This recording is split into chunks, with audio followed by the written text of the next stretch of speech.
Chapter 7. Hammond slept through the phoenix cry the following morning, and Gil couldn't blame him. It was the weekend, and Gil had high hopes of relaxing after another week of brewing potions, exploring the thicket, and writing essays. He decided to start with breakfast. He fastened his emerald cloak, feeling the lumps and clinks of various alchemical ingredients. It must have been Millie's turn to play at the flask, because she sat atop the stage with her lute, strumming a slow song. Gil took a seat at their usual table near the stage. Ash sat beside Millie on the stage, looking over the sleepy breakfast crowd like a king in court. Millie smiled at Gil. "What'll it be today?" Wilkes asked, startling Gil. Wilkes always seemed to be working. "Whatever Master Drayborn has some spare of, and it can all be on one plate," Gil said. "No need for extra dishes, right?" He grinned, but Wilkes just moved to the next table. Apparently, there was a spare bowl of chili from last night. It wasn't Gil's first choice for breakfast, but he wasn't going to complain to Wilkes. Millie joined him soon after, ordering 3 plates of eggs, flat cakes, and sausage. She let Ash enjoy a few links, but Gil was amazed with how much she could eat. "So," Millie said, pushing her plates away and swigging cider, "are you coming to the Silver Smoke today?" "The Silver Smoke?" Millie smiled. "The Silver Smoke Lake. The Creaturecraft students have an exam out there today. Maybe Numpy will eat someone." "An exam on the weekend? Better them than us." They wrapped a few links in cloth and made for the Silver Smoke, which lay beyond the cauldron and the dragonry. The huge lake was bronzed gold in the rising sun with sandy beaches. A band of nervous students in leathers and a few bandages stood at one of the fishing docks. A plump woman was waving a corncob at them. Gil followed Millie and Ash to a nearby stretch of sand. "My dears, do you have any more questions about dragon feeding?" "No, Mrs. Beaker," the class droned. She beamed. "You all do magnificently, and I'll be right here the whole time. Come on, then, and throw your sweet corn into the lake. Remember, my dears, not to throw too much corn. Let the dragons swim to you." Gil watched as the first student cast a cob far out into the lake. It splashed and sank. A great bubble burst the lake where the cob had landed, and students shuffled back on the dock. The thrower grabbed another cob and threw it, not as far this time. It disappeared into the water once more, silver blurred in the depths. "You can do it, dear," Mrs. Beaker called. The student didn't seem so sure, but she lowered herself and splashed the corncob directly in front of the dock. A dorsal fin broke the surface, swaying and slicing toward her hand. Gil rose to a half crouch, unsure if he was running to or from the approaching dragon. The student tensed but did not draw back. The dragon hurtled toward her, but froze at the last moment, sending a wave crashing down on the student.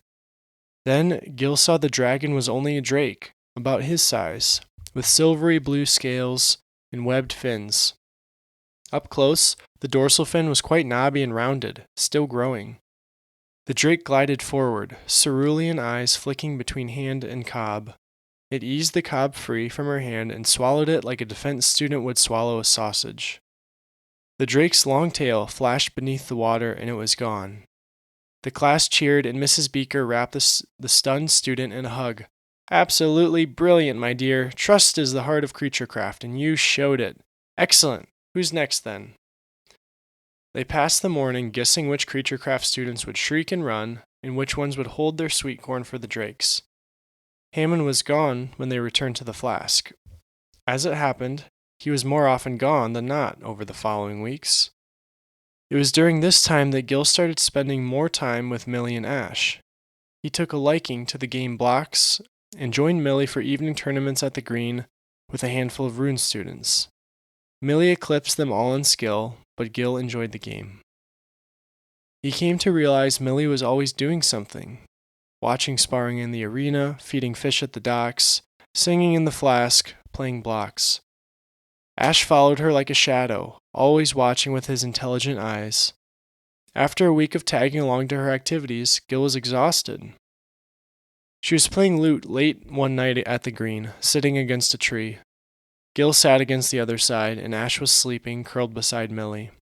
Gil yawned and waited for a lull in the music. "How are you always going?"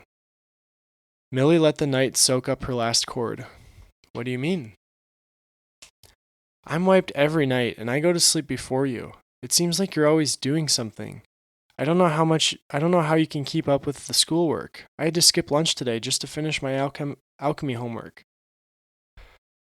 There is so much to do, Millie said, and her voice was serious. Someday, we won't be able to do everything we can now.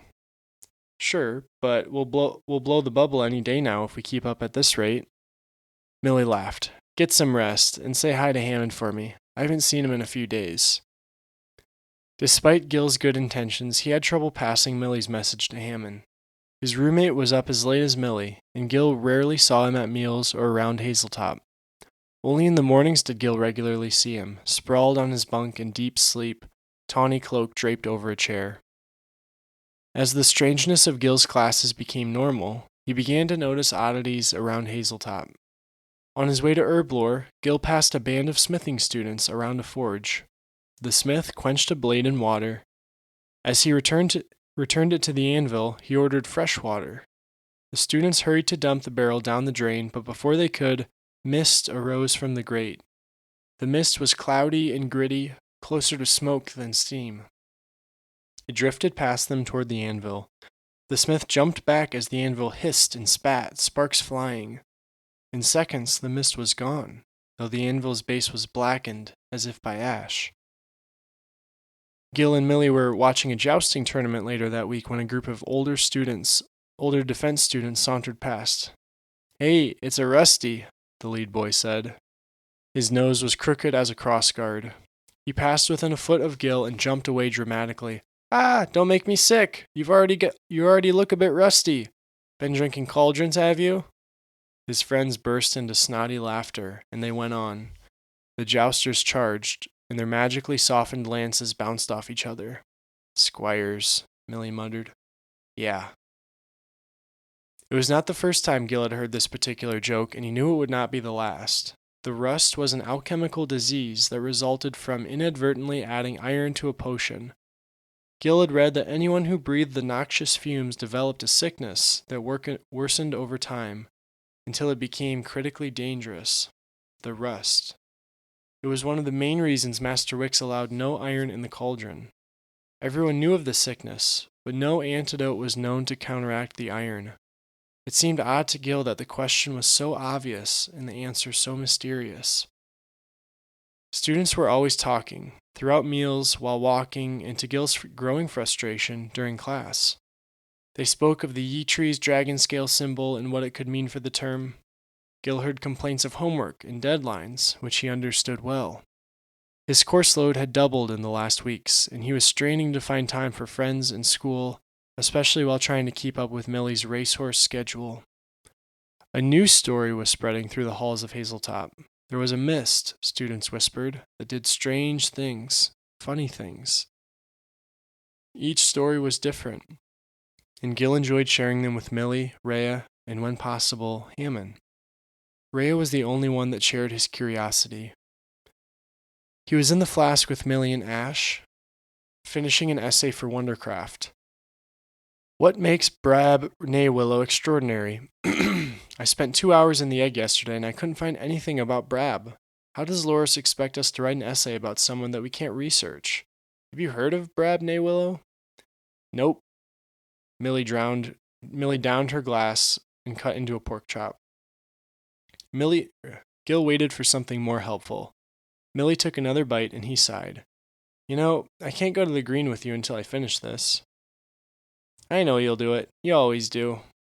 She fed a chunk to Ash, who loved pork chops, and turned her attention back to the blocks board. She had taken to playing against herself recently, which made for more of a challenge than Gil could provide. Maybe I should go back to the egg, look in some different areas.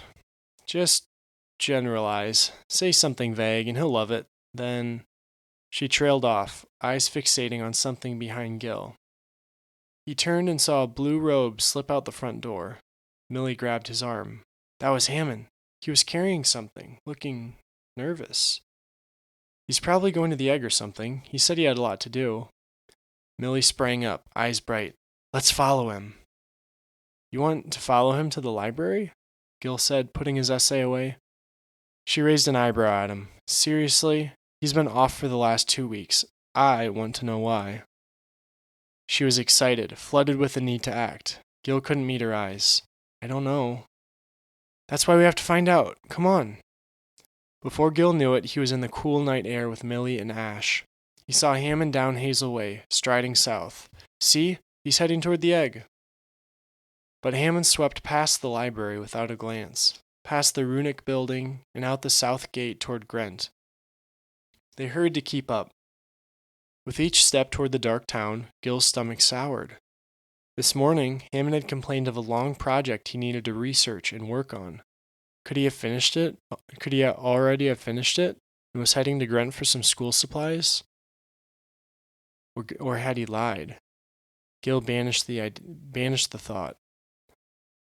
They followed Hammond, and as they passed through the southern gate, Gil realized he had never seen the little town up close at night. The streets were lit by an eerie blend of torchlight and moon.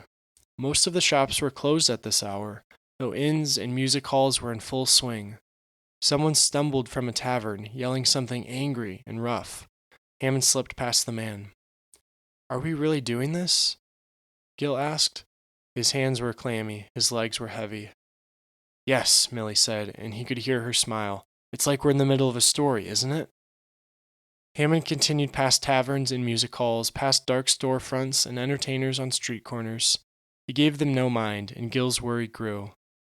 They followed him off the main streets. Torchlight grew thinner, the streets worse. Then Hammond paused at the mouth of a dark alley.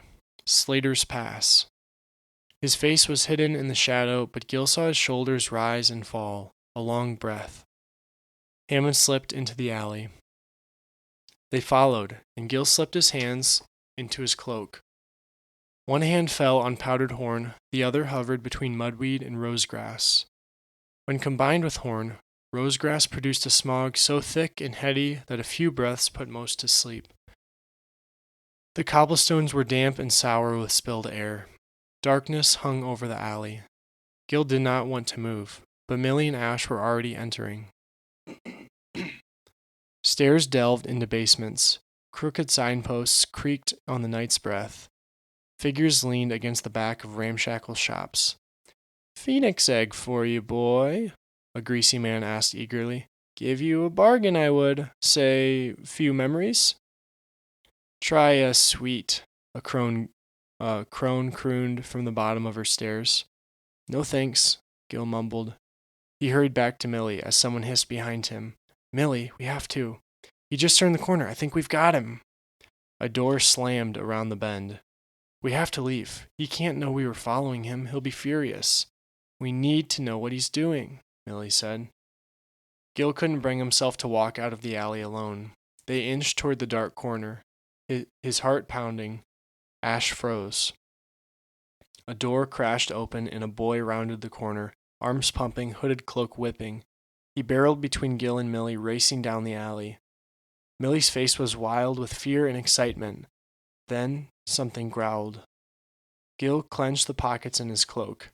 They did not bring him any comfort. Mist billowed in the darkness like milk and coffee. The swirling mist drank the moonbeams. A form swelled, grew. A long snout emerged from the mist.